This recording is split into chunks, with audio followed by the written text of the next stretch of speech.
Two Nakiri knives can look basically identical on a product page and then feel completely different the second you start chopping onions. So I tested 7 popular Nakiri-style knives and ranked them from, yeah, it works, to, oh, okay, I get the hype now. 7. Mercer Culinary M209007 Genesis. The Mercer is one of those knives that shows up everywhere, especially in Best Budget Pro Knife lists. And I get why. It's a 7-inch Nakiri with a very workhorse personality, and the handle has that grippy Santoprene feel that stays confident even when your hands are a little wet. Mercer also builds this line with high-carbon German steel, and it's meant to be a tough daily driver kind of knife, not a delicate showpiece. On a cutting board, it does the basic Nakiri job well. Straight edge, push cuts, quick chopping. I ran it through onions, cucumbers, and a mountain of bell peppers, and it's honestly comfortable when you're moving fast. That handle shape is forgiving, especially if you don't use a super technical pinch grip all the time. But here's the thing.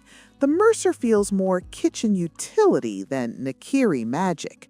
The blade doesn't give that effortless glide you get from thinner, finer grinds. And on denser stuff like carrots and sweet potato, it can feel like it's pushing back a bit. It still gets through, but the sensation is more work than wow. Also, the Granton-style grooves can help with food release in theory, and sometimes they do, but don't expect miracles. You'll still end up pausing to wipe the blade when you're slicing starchy potatoes or super wet zucchini. And because Mercer explicitly warns against dishwashers, you do have to treat it like a real knife, not a toss-it-in-and-forget-it tool. 6. Cutluxe Nakiri Knife. The Cutluxe is the one you buy because it looks like it's about to perform. It's got that bold, premium vibe, a full-tang look, and a handle that feels like it wants to be taken seriously. And to be fair, it can chop. When I used it for meal prep, it felt stable and confident, especially doing big batches like onions for curry base or cabbage for slaw. It's also the kind of knife that makes you chop straighter because the blade profile encourages push cutting. On softer produce, it's satisfying. Tomatoes slice clean when the edge is fresh, herbs behave nicely, and it feels pretty controlled when you're doing fine work like shallots or scallions. Now, the little critical part because, well, you deserve it, the Cutluxe has moments where it feels a bit heavier and thicker than you expect from a vegetable-first knife, and that changes the vibe. Instead of pure glide, you get more of a powered cut, which some people love, but if you're trying to do super thin cucumber sheets or delicate mushroom slices, it's not as effortless as the more refined options higher on this list. And the finish and branding style can be a love-it-or-hate-it thing. It looks impressive on camera, but in real use, what matters is edge feel and geometry. And that's where it's good, not amazing. I also found that food release is not consistently great in sticky situations, so expect some cling with potatoes. 5. SYOKAMI Nakiri Chef Knife. SYOKAMI is interesting because it leans into the giftable Japanese knife aesthetic, and honestly, it shows. The presentation and styling feel intentional, and the knife itself has a comfortable, familiar Nakiri shape with a blade length around that sweet spot for veg work. Specs-wise, it's listed as a 7.2-inch blade with a plain edge and a wood handle. In use, this one surprised me in a good way. It's one of those knives where the first few cuts tell you, okay, this is going to be a smooth session. On onions, it pushed straight down without steering, and on bell peppers, it didn't feel like it was tearing the skin. It also did nicely on ginger when I used that classic Nakiri trick, slice, stack, then matchstick. Where it really won points was comfort.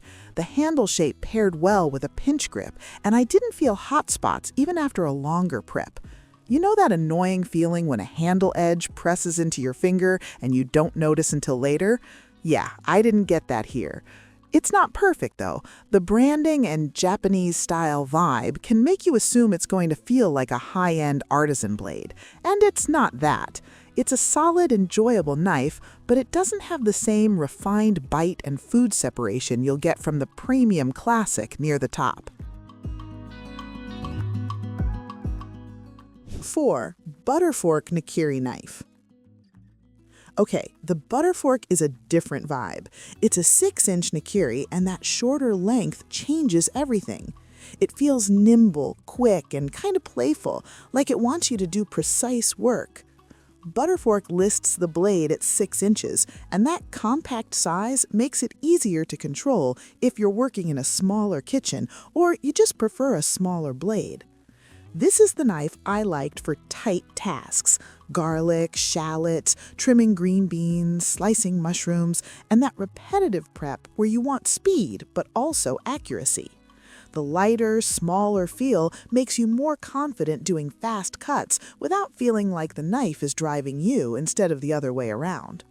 One cool thing Butterfork leans into is the whole design and system vibe, including specs like blade dimensions and a very defined, product-y approach. Whether you like that aesthetic is personal, but the practical result is it feels easy to handle and it doesn't beat up your wrist. Now the trade-off, it's 6 inches, so if you're tackling big Napa cabbage, giant melons, or doing huge piles of prep, you may wish you had more blade length and board coverage. You can still do it, but you'll take more strokes, and it feels less one and done. But as a daily vegetable knife, especially if you like control over power, it's a genuinely fun one to use. Like, wait, why am I smiling while chopping? Kind of fun. Number 3. Shun Classic Nakiri Knife. Now we're talking about the real classic. The Shun has that reputation for a reason, and the moment you pick it up, it feels like a more refined tool.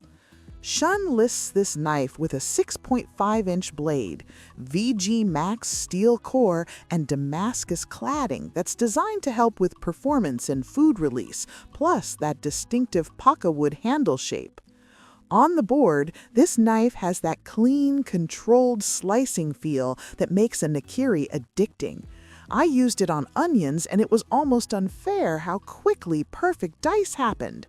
The edge geometry encourages you to stay vertical and precise, and it makes thin slicing feel natural, not forced.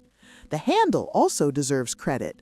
Shun's D-shaped handle is one of those things people argue about online, but in my hand, it felt secure and stable during longer sessions. It's light enough to stay agile, but substantial enough that it doesn't feel fragile. If there's a real talk downside, it's that this knife feels like it expects you to treat it well. You don't buy this one to throw in a drawer or smack into a glass cutting board. It's a performance knife, and it rewards good habits, but it also kind of demands them. Still, if you want that true premium Nakiri experience, this is the first one in the list that genuinely delivers that, "Oh, this is why people spend more" moment. Number 2. PAUDIN Nakiri Knife. PAUDIN is the crowd pleaser pick here. It's widely bought, it's affordable, and it hits above its price if what you want is a big, practical vegetable cleaver-style knife that feels sharp and capable. The PAUDIN store describes its Nakiri cleaver line using steels like 3CR13 MOV or 5CR15 MOV and emphasizes it as a multi-purpose cleaver for chopping and cutting tasks. In use, the first thing you notice is confidence. It has that taller blade feel that makes scooping and transferring chopped vegetables super easy. I did a full stir-fry prep with it, and I barely had to switch tools. Slice, chop, scoop, repeat. That workflow efficiency matters more than people think. The edge performance is also better than you'd expect for the cost, especially right out of the box. It bit into tomatoes without that annoying skin slip, and it handled onion halving and dicing without feeling like it was wedging too much. For most home cooks, this is more than enough knife. But the reason it's number 2 instead of number 1 is feel. The PAUDIN doesn't have that luxury refinement in the cut that the top pick has. It's a very good, very capable tool, but it's not as effortless. You can feel the difference when you go back to back on delicate slices or long prep sessions. Still, if you want a satisfying Nakiri experience without spending premium money, PAUDIN is the one that made me go, okay, yeah, I get it. TUO Nakiri Knife. This TUO is the one I kept picking up again, and I didn't even mean to. I'd test another knife, then somehow TUO would end up back on the board like, hey, are we cooking or what? TUO describes this 6.5-inch Nakiri as a traditional Japanese vegetable knife meant for shredding carrots, cutting tomatoes, dicing onions, chopping melons, and even peeling avocados, and that pretty much matches what it felt like in real use. It's a vegetable-first knife that still feels flexible enough for everyday kitchen tasks. What stood out most was balance and comfort. The full-tang paca wood handle and polished bolster make it easy to settle into a pinch grip, and once your hand finds the sweet spot, the knife just tracks straight. That's the magic for a Nakiri. You stop correcting your cuts mid-stroke because the blade is already doing what you meant to do. The steel and hardness TUO lists, including a German high-carbon stainless steel processed to around HRC 56 plus or minus 2, gives it a practical kind of edge behavior. It doesn't feel fragile, and it didn't make me nervous around denser veg the way some thinner, harder blades can. Plus, it's described as easy to resharpen, which matters because a Nakiri is only fun when it's actually sharp. In my tests, this one nailed the real-world stuff. Fast onion dicing, clean pepper strips, carrot coins without cracking, and that satisfying cabbage shredding where the knife feels like it's sliding on rails. Final thought. Bottom line, this is the best overall mix of comfort, control, and everyday performance in the group, and it's the one I'd recommend if you want a Nakiri you'll actually reach for all the time, not just when you're trying to impress yourself.